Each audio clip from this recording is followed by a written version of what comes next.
mais il ajoutait également des passages, il retranchait des passages qui me déchargeaient. Comment est-ce qu'un juge d'instruction sérieux peut passer sous silence un rapport comme ça pour dire qu'il renvoie un dossier? Monsieur Omar Maham Diallo a passé sous silence le témoignage du docteur Alfousseni Gaye, qui est le médecin qui a consulté la plaignante. Docteur Alfousseni Gaye a fait un témoignage devant le juge d'instruction pour dire qu'il n'a vu rien qui puisse renvoyer même, qui puisse faire penser à l'existence d'un viol. Et, cerise sur le gâteau, il a enfoncé les comploteurs en disant que c'est Maître Sow qui l'a appelé pour lui dire d'aller prendre la plaignante parce qu'elle était en danger de mort.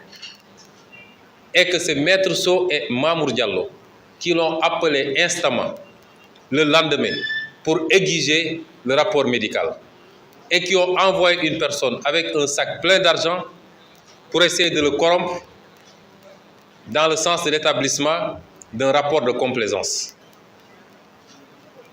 Comment est-ce qu'un juge d'instruction peut passer sous silence des témoignages aussi accablants et aussi à décharge pour renvoyer un dossier en jugement? Comment ce juge d'instruction a pu passer sous silence un certificat médical que tout le Sénégal a vu?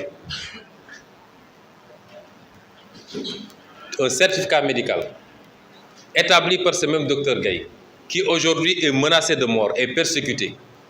Sa voiture a été attaquée. Il a déposé des plaintes à la gendarmerie. Personne n'a daigné réagir.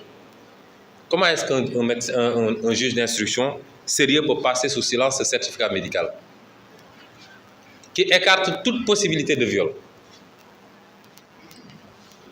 Je crois que désormais, il faut que tous les Sénégalais sachent qu'ils sont en danger. Qu'aujourd'hui, ce n'est plus la peine d'amener des preuves en justice parce que ça ne sert à absolument rien.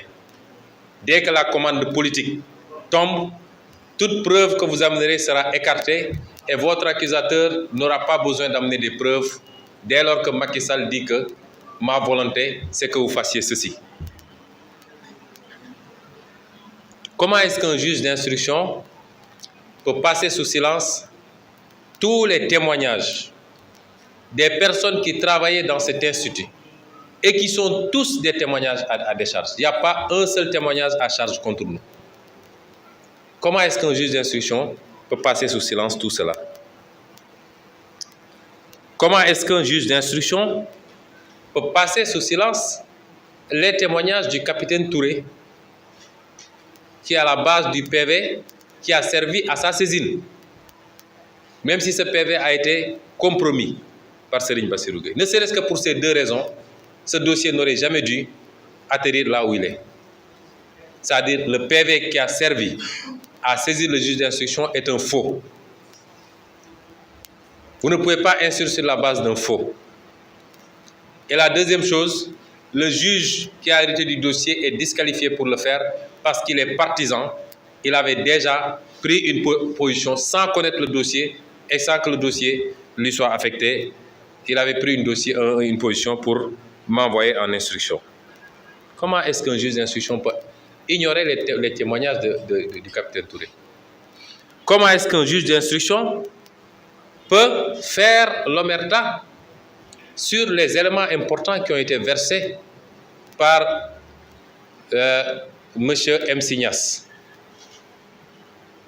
Vous tous, vous avez entendu ces audios où la plaignante elle-même dit qu'il n'y a jamais eu de viol, qu'il n'y a même jamais eu de rapport sexuel, que malgré tout, on lui a dit « débrouille-toi pour nous chercher du sperme et venir ». Et ce juge d'instruction qui convoque la plaignante sur la base des audios, qui lui fait entendre ces audios, nous avons tout le dossier dans ma machine. La plaignante lui confirme que c'est moi qui ai bien dit ça, mais je m'amusais. Vous avez entendu? Qui confirme les audios de M. Signas, dans lesquels elle-même reconnaissait qu'il n'y a jamais eu le motif qu'elle me collait, comment est-ce qu'un juge d'instruction